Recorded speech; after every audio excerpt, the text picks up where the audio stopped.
This is Laricy Live, and I'm your host, Matt Laricy. We're giving you unfiltered access to the world of real estate, where we can cover the market trends, news, and honest answers to keep you ahead of the real estate game. Laricy Live is brought to you by Lincoln Title. Lincoln Title is the best and most efficient title company in Chicago and is the best place to close your property. This podcast is brought to you by Titan Builders. Titan Builders have been remodeling condos and homes in the Chicagoland area for over 35 years. Whether it's remodeling your kitchen or bathroom or getting your home ready for sale, Mike and Mark are your go-to guys. Laricy Live is brought to you by Guaranteed Rate and Ben Cohen. Ben Cohen is the #1 lender in Illinois and can close your loan in as fast as 8 days. All right, so we are here today. We're going to be discussing a little thing that we call the holiday market, right? Ho, ho, ho. Here we go. Holiday market is here. You know, the holiday market is what I call the fourth quadrant for the marketplace. So I always tell everybody, like, people are always like, hey, how do you read the tea leaves? How do you know what's going to be happening in the marketplace? And I'm always like, well, I don't know. There's four quadrants of the marketplace. The more you understand there's four quadrants, the more you can understand what's going to happen during that quadrant. Sure, things may happen and that makes it a little bit better or worse, but as long as you got a finger on that, you'll kind of always be able to predict the market. First quadrant, spring wave. Second quadrant, summer shift. Third quadrant, fall. And fourth is holiday. Holiday market starts pretty much anywhere from the day after Halloween to like a week before Turkey Day till the end of the year. I'm going to say this year, holiday market is pretty much November 1 till Jan 1, right? Those final 60 days of the year. That little stretch, that little road that you just take right down there to finish up the year. And, you know, typically speaking, the holiday market is the worst of the four quadrants. Why is that, you ask? I didn't think you'd ask, okay? It is because it is the holidays. People are doing stuff, right? Turkey Day, Christmas, whatever else you like to celebrate. And a lot of stuff going on. People got stuff going on. It's a fun, I don't know about you guys, but maybe it's because I got little kids. But I love holiday season. I love seeing those little smiles on their faces. Right now, my kids are still, they're taking out, you know, when I was a kid, we used to have like the Marshall Fields catalogs. But now my wife and myself had asked people if they had any extra Amazon toy catalogs. And every night they're taking their Amazon little toy catalog and they're circling what they want. And I got to tell you, I don't know what it is. Maybe it's nostalgia or maybe it's because I'm getting old, okay? But like, man, I just love seeing it. And I remember thinking to myself like how much I used to love doing that. So, you know, I love the holidays. So, you know, what is the holiday market? The holiday market, like I said, is from November 1st till January 1st. It is statistically speaking when we see the lowest amount of new listings, the lowest amount of demand, and the lowest amount of transactions. Now, somebody out there is going to be like, well, man, I'm crushing it. We're killing life Friday, right? Like, and I'm always like, listen, let's just freaking pump the brakes a little bit, all right? Just relax.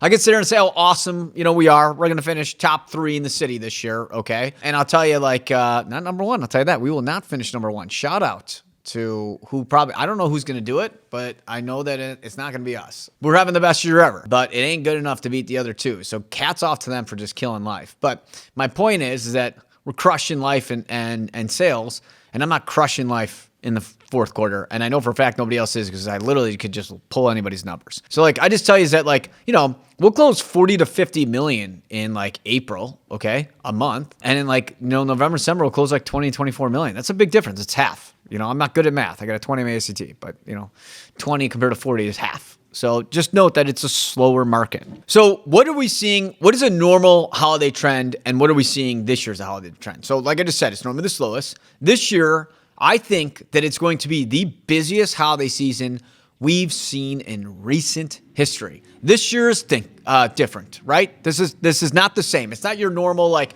absolute worst. Now, when I say that it's going to be a little bit better or probably the best we've seen in recent history, that doesn't mean it's going to be like 40 million a month per agent, okay? What I'm saying is like we're going to see sales. We're going to see action.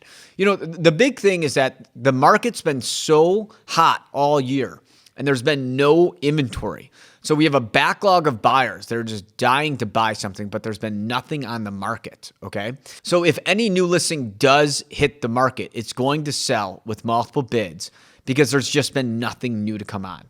And normally you just don't see multiple bids at this time of year. So that's why I think it's going to be one of the best holiday markets because of that. But even with that being said, guys, we're seeing 1/4 of the demand, 1/4 of the demand that we see in the front part of the year, okay? And we're also seeing like I tell you right now, like we got, I'll tell you, no BS. Let's just look at the calendar here, right? We have today 4 showings on my listings. 4 showings. Okay. Got 100 listings. Like we have like 4D showings on our listings on like what's today? Tuesday? Thursday? On a Thursday, in like March, April, May. So that's a big difference. We took out 1 buyer yesterday. I think we got 5 buyers today. There's like 8 of us. Okay. Normally we got like 16 to 17 buyers a day. Okay. It's a big difference. But when I say it's going to be the hottest holiday market, it means that we're seeing sales. We're still seeing buyers. Okay. Not as many buyers in the spring, but we're still seeing them. And like, I remember like 2 years ago, or even last year during the election season, like there'd be a stretch where we'd have like no buyers for like 3 days in a row. Just nothing. Nobody call. Nothing happened. Just sitting here, and that's just what happens during the holiday season, but it's going to be a little bit better this time. What's performing the best right now is obviously still the outskirts. The outskirts are outperforming everything. Remember, outskirts are outside the immediate downtown area. It's been nuts. Money doesn't matter. Comps don't matter. One thing that really surprised me that I was wrong on, I like to admit when I'm wrong, right? People are always like, oh, Matt, you're a jerk. You always think you're right. I'm like, no, I always admit when I'm wrong. Okay. So I was wrong where I thought that we would see duplex downs and single families and townhomes slow down at the, from like pretty much like October till December. I said that. I've been on record saying it. And the reason is because statistically speaking, so again, I go off stats, that's always the time where we get deals. And honestly, I also try to save myself because normally if I list places that are those in October, I end up getting fired. Somebody else hires them in January and then they sell it in a day and like, oh, that Laricy group sucked. It's like, well, when you have 0 demand and then you get 2,000 demand after the first year, so we're talking, it's a different product, right? But this year, the lowest amount of inventory we've seen was in the outskirts and duplex towns, townhouses, and entry-level single-family home pricing. And like that's been the big problem, okay? And the fact that there's been nothing on, that you've had so many of these backlog buyers, so when one does come on, it's still crazy. So when somebody asks me like, should I list? Like, because that's a big question right now. Like, should I list at this time of year, right? Should I do this? It's like, yeah. If you got a product that is highly sought after, yeah, you're going to go ahead and put that bad boy in the market, okay? Because guess what? There's nothing else out there. There's 0. We have the lowest inventory of the year right now. We have 1 month of inventory, okay? That's the lowest amount of inventory we've had all year in the outskirts, especially in that type of properties. 4 months is balanced, guys. It's like after the first of the year, there's going to be more listing. So like I went on a listing appointment the other day and they're like, should we list now or should we not list now? I'm like, can I show you a cool stat? They said, let me see. What you got there? What you got under that hood there, buddy? Huh? And I popped my iPad around. Phew. Right? Send it around to them. I'm like, look at that. They go, what am I looking at? I said, tell me how many properties are on the market right now. They said, how do I know? I'm like, look for the ones that say ACTV. They'll be in green. Okay? Green, like the Hulk. Okay? Smashing it up. Those will be in green. And they said, well, I don't see any in green. I said, what? I said, wait a second. Let me make sure I gave you the right iPad, right? Did I do a little bait and switch back there? Let me turn this around. I'm like, oh, I gave you the wrong stuff. Here, now you tell me, how many of them are active? They said, Matt, it's still, there's nothing there. Like what am I missing? I'm like, oh, that's right. There's 0 on the market.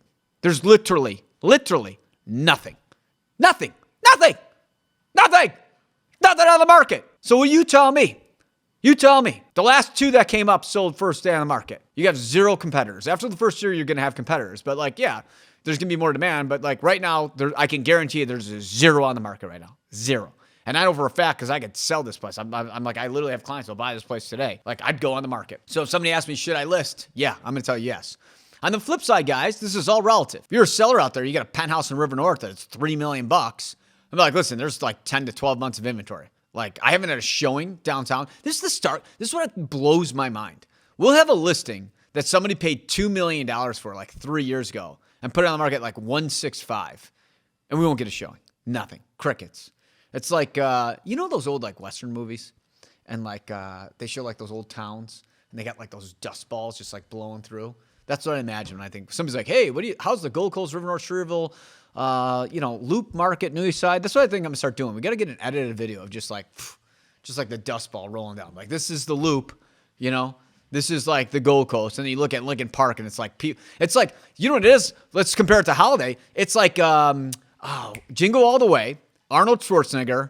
They got that little toy and everybody's trying to get through the front gates. We got to make a meme of that. That's what we got to make of, cowboy walking down. Nobody's out there. Dust balls going on. That's the downtown market, in the $1 million plus, the $1 million plus market in the outskirts. It's literally Arnold Schwarzenegger trying to get that toy and Jingle All the Way.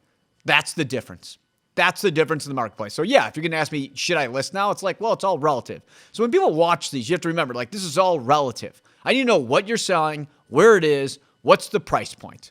I'm generally speaking, if you're in the outskirts, generally speaking, I'm going to say, get that bad boy on the market. You got no competition, okay? And if you're downtown, if you're above like 750, I'm going to say, just wait till after the first of the year, okay? Different things, guys, different things. Let's see here. Why do I think? Give me a little more detail, somebody asked her. Give me a little deets. Give me the tea leaves. Give me a little tea on it. Isn't that what they're saying that these days, the kids? Give me a little tea on why duplex downs and townhomes are selling. A theory I have, right? I love theories. I'm a conspiracy theory guy too. So if anybody ever wants to come on and talk conspiracy theories, like I got an arsenal of them. But a theory I have on this is that a lot of people that are, selling those want to buy in the suburbs, and the suburb market's still been very hot. And the people who are selling in the suburbs want to move to Florida and Texas and Arizona and stuff like that. And that's been really hot. So there just hasn't been that much inventory. So a lot of people can't move. And this reminds me of 22. So if anybody remembers that where I said that 25 would be as good as 22, it's because there just hasn't been any more of that step up inventory, right? There's been some high inventory. That's why like the top two people are going to finish this year. The luxury sales have been crazy because there's been a lot of sales in high end markets. There's been a lot of sales in the low end markets, but that middle market's been really tough this year. That's just what it's been. Let's see here. Will we see more empty nesters this holidays? You're darn right we will. Last year was the busiest season for hotels, I think they said in history, for Chicago.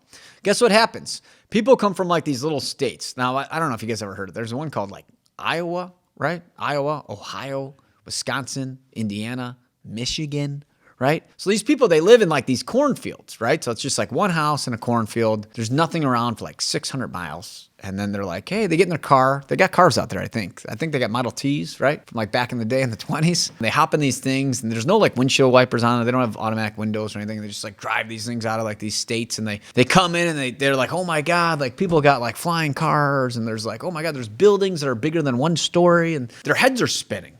They're like, can't believe it. They're like, there's boats in the water. Whoa, with people. And I'm like, they can't believe it. They see stuff that they haven't. When people come here from like these states, they think it's like a sci-fi movie. They're like, holy cow, look at all this stuff going on, right? And I don't know if anybody realized this, and you could argue with me, and I'll debate anybody on this, anybody that's willing to debate me on this, but people give off energy. It's just natural. You could turn up your energy and give out good energy. You could turn that energy down and give off bad energy. And lately, I feel like the energy's been turned up, and we're giving off some good energy here. We're giving off good vibes, right? Isn't that why the kids are saying the vibes are good these days, right? So people are coming here in their Model Ts, and they're pulling in, and they think it's a sci-fi experiment. Like, holy bully, man, this is, look at this. Look at these buildings coming out of nowhere. And then they go to dinner and the dinner's bustling, right? Like it's all these people here. And they're, gotta remember, these guys are used to like eating dinner like on their back porch. And there's like, they haven't seen another human for like probably 6 months, And they get to the city and there's all these, the restaurant's packed. You're sitting next to somebody on your elbow with these people, right? You're shaking them off and you're like, man, this is great. So like, we got lobster here. They got lobster? Like, holy cow. Like, we get trout and like whatever we kill in the backyard. And that's all we get. The food here is great, And they're eating this food up and they get in their hotel and they open up those blinds and they see that skyline. Like, holy bully, Batman. Look at this view. Wow. Right? Just amazing. And they're like, God, I gotta live here. I gotta live here. Right? And they look up, they've been crushing it on the farmlands. And they're like, you know what? Let's get ourselves an in-towner. Let's get fancy and call it a little pied-à-terre, right? Let's get a little pied-à-terre, a little place to park our suitcase when we want to kind of get out of the middle of nowhere and start seeing civilization again. So yeah, I think that's going to pick back up again because as much as people tell me, since the dawn of humanity, humans have gotten together with humans and created cities. And I think cities are rising from the ashes. I think we bottomed. Now, I think the city is still like terrible. Not like in like a sense, but I think the market downtown is still terrible. Okay.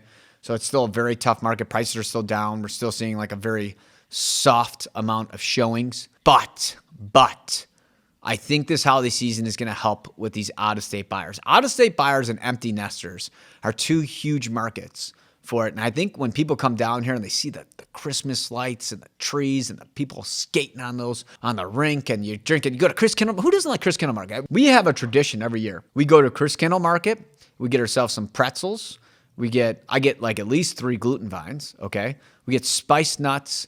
And my kids get hot cocoa with whipped cream, and I let them go into one of those candy stores, and each one of them get 2 little chocolates. My kids, they save the chocolates until like Christmas Day, and then they eat them on Christmas Day. And it's a tradition. It's a nice little tradition we have. And I think a lot of other people do that. I think a lot of other people do come downtown, and they do something kind of like cool and special for Christmas, and they're like, man, this is just great. I'd love to have a place down here. So I do think that's going to come back. I do think it's going to come back. Or how about the Walnut Room? That's a tradition we do. We go to the Walnut Room. My daughter, Remy, she's just a little princess, that chick. She's amazing. And she comes down and we go to the Walnut Room. And I got to tell you, the food is, in my opinion, is just not good.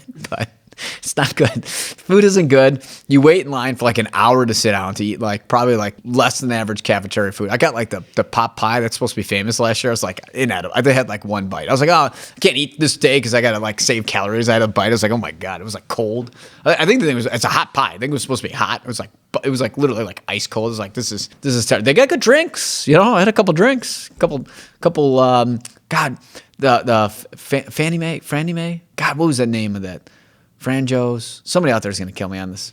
The little green chocolates, though. When I was a kid, my grandma used to give us those. So, I do kind of like that they got the old Marshall Field vibes going in there. So you go there, there's a little princess person or somebody like that goes around and gives your kid like a little rock and does a wish. So we like coming down. That's another tradition we do is we come down. We do it for Remy's birthday, December 14th. So like give her a little shout out and she gets her little princess rock and we get a picture in front of the Christmas tree and we eat terrible food, but she loves it. She gets chicky fingers, and I think chicky fingers are like the same everywhere. So I think they're just like, they have like 2 bites. Anybody's got kids, like your kids, like you spend like 10, 15, 20 bucks on some meal, and like they take like a bite or 2, and then that's it. They're just done. It's like, yeah, I'm good. They get all crabby, and they're like, we're good. You're like, oh yeah, that's good. Sat in line for an hour and a half for them to take like 2 bites of it, but it's tradition, right? I'm a tradition guy. I'm just a man of tradition.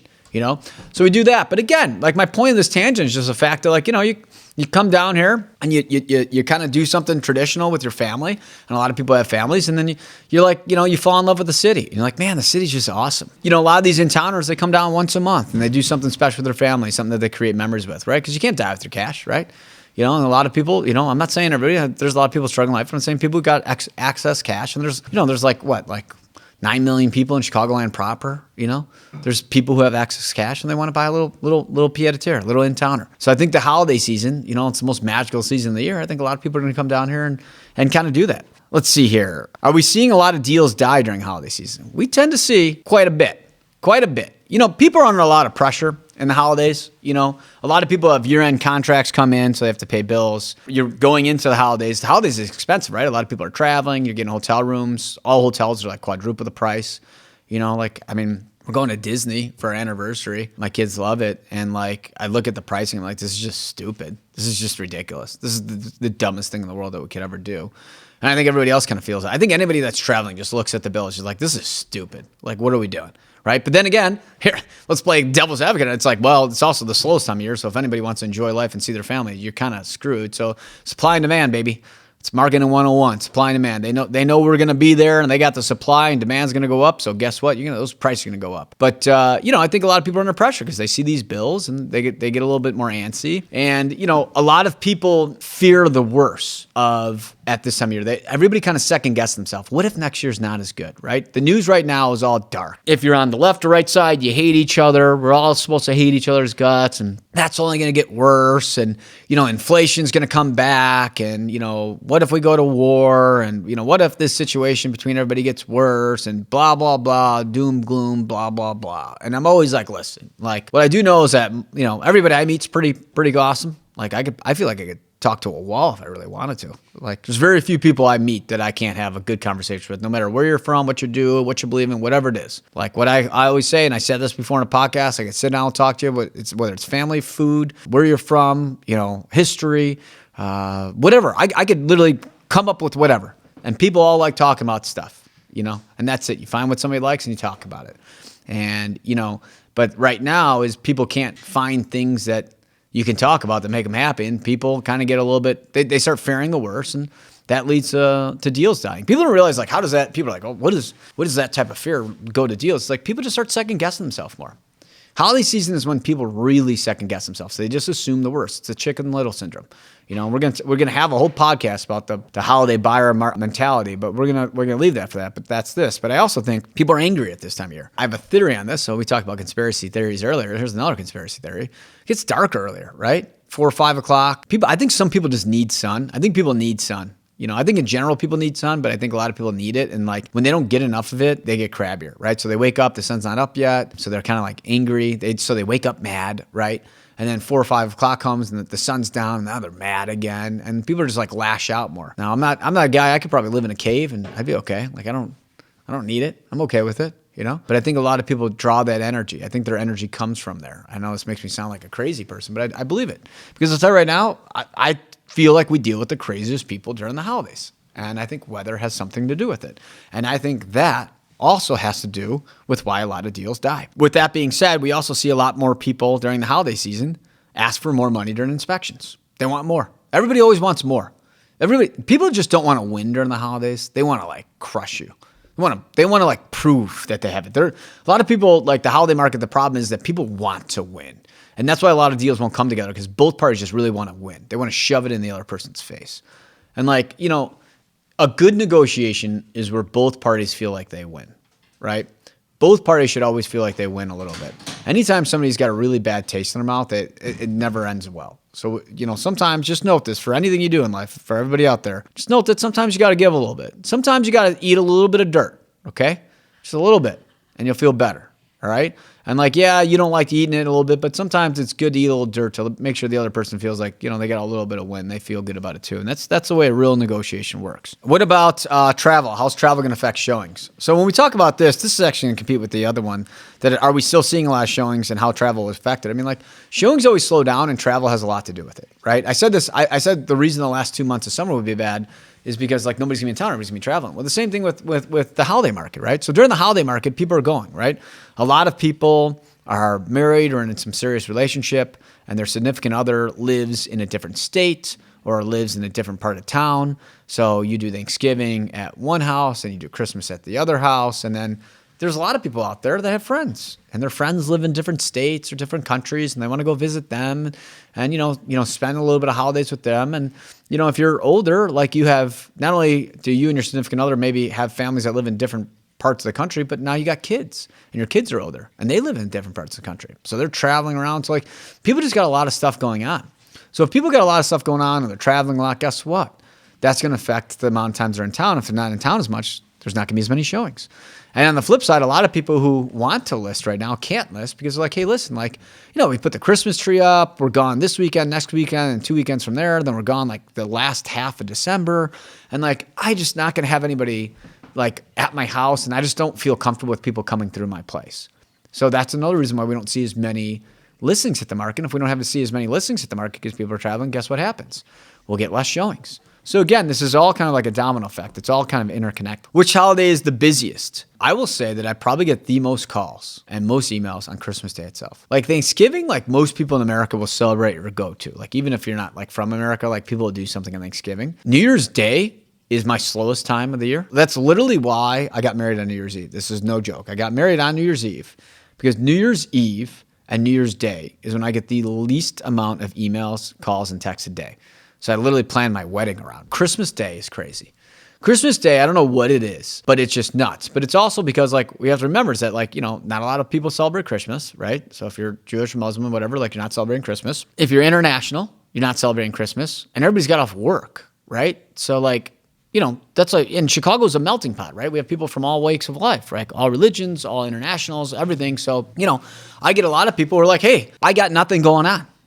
Like, could we talk today? I'm like, well, today's Christmas. They're like, yeah, but I'm off. I can't describe like that happens every Christmas. One Christmas, I've told this story before, I'll tell it again. I'll never forget one of the first times I met my wife's family. I was cooking Christmas dinner. I put the Christmas ham in the oven and I got a call from a client and they said, hey, we really want to see your listing. We see it's vacant. We're off today. Can we go see it? And if we buy this, we'll use you to sell our house. Well, I was like, 28 at the time. I think I was still living at my parents' house. So I was like, yeah. So I put that Christmas ham in the oven. I sped down to the South Loop. I showed them the unit, brought a contract with me because at that time, like DocuSign wasn't a big thing. They signed it, sold it, represented both sides, got the listing on site as well, made it back home. So I was back in about an hour or so. Ham wasn't even close to being done. Nobody even knew I left. So I just got 3 sales essentially with that. So like, yeah, I did that. Now, would I do that today? No. But I got people that will, right? Some of the guys on my team don't have families and stuff like that. So they'll go do it. But like, yeah, Christmas is busy.